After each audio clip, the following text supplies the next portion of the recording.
Welcome to This Explainer.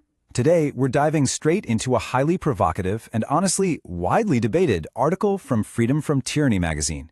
The piece, written by journalist George Liebowitz, centers on President Donald Trump and the very controversial April 2026 Iran ceasefire.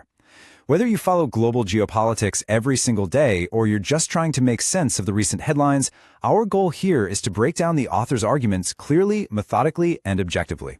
Okay, let's jump right into this.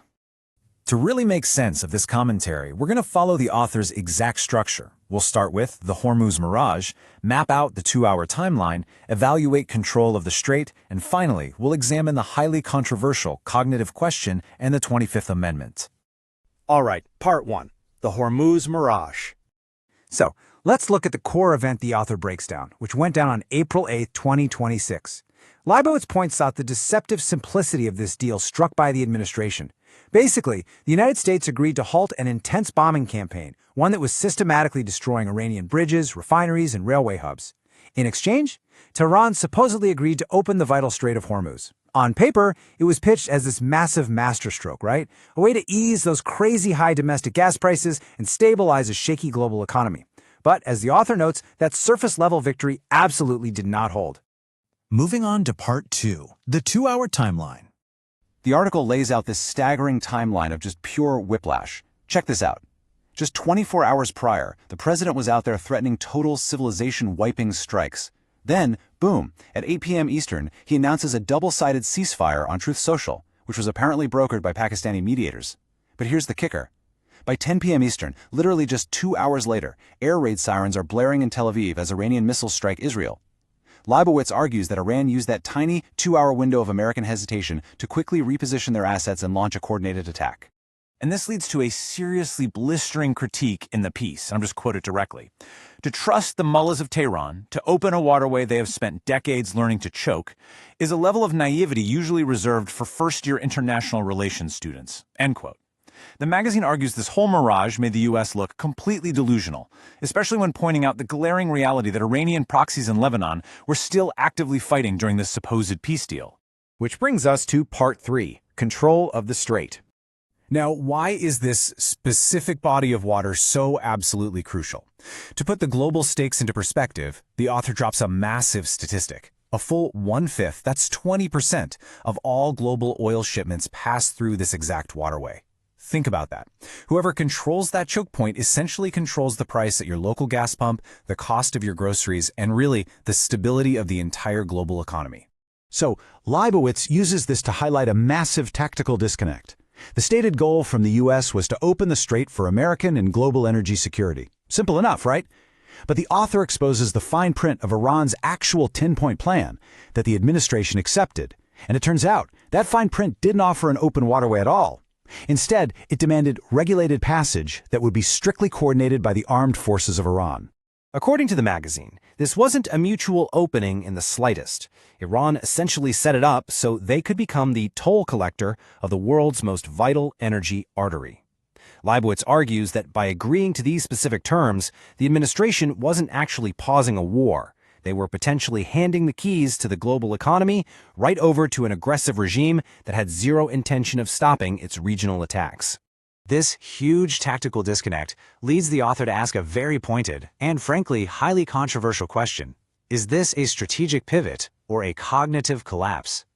At this point in the article, the author actually uses this military failure to pivot into a deeply personal, severe analysis of the commander-in-chief's mental fitness.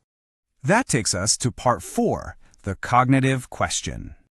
Shifting gears from military tactics, we're going to look at the magazine's most provocative thesis, alleged cognitive decline. The author goes after both the media and the administration here, arguing that mainstream outlets have essentially been sane-washing the president's nonlinear speeches. Now, some people defend these conversational tangents, what the president himself calls weaves about things like electric boats, sharks, and Hannibal Lecter, as just an unconventional speaking style. But Liebowitz, he completely dismisses that. Instead, he forcefully suggests these are actually signs of the early to mid stages of dementia, specifically Alzheimer's, and he points to 3 distinct symptoms that he claims were directly observed during this ceasefire crisis. First up, the article identifies impulsivity. Liebowitz defines this in the context of the crisis as those sudden, jarring shifts, going from threatening civilization-wiping destruction to declaring long-term peace, all within a single news cycle. I mean, it's an extreme whiplash between total war and total peace, with absolutely no logical bridge connecting the two. Second, they point to confabulation. This is basically when someone creates narratives that completely contradict real, on-the-ground intelligence. To back this up, the author cites the president's insistence that Iran was, quote, begging for a deal, even though all of Tehran's official, public statements remained highly defiant and aggressive.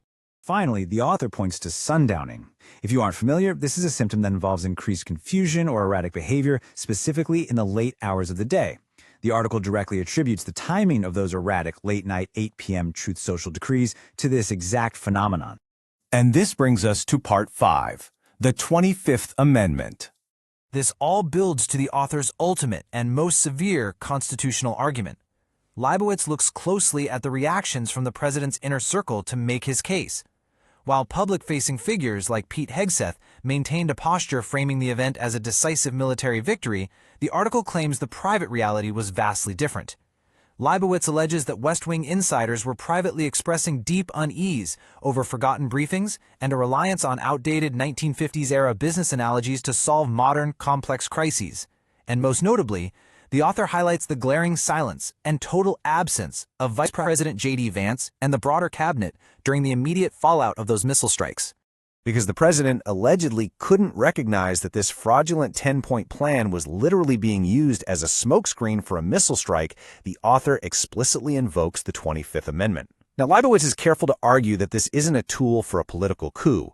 Rather, he frames it as a constitutional safety valve, designed specifically for when a chief executive is unable to discharge the powers and duties of his office. In the author's view, the inability to govern became tragically self-evident during this crisis. The article wraps up with his incredibly stark warning, saying, "The freedom we cherish requires a pilot who can see the horizon, not one who is hallucinating a landing strip in the middle of a storm." It's a heavy thought. The author leaves us to ponder a pretty grim reality here. As smoke rises over Israel and oil tankers sit idle, we have to ask ourselves, based on Leibowitz's analysis, what actually happens to the global order when the center can no longer hold? Does strategic unpredictability eventually cross the line into neurological instability? And if it does, who is left to steer the ship?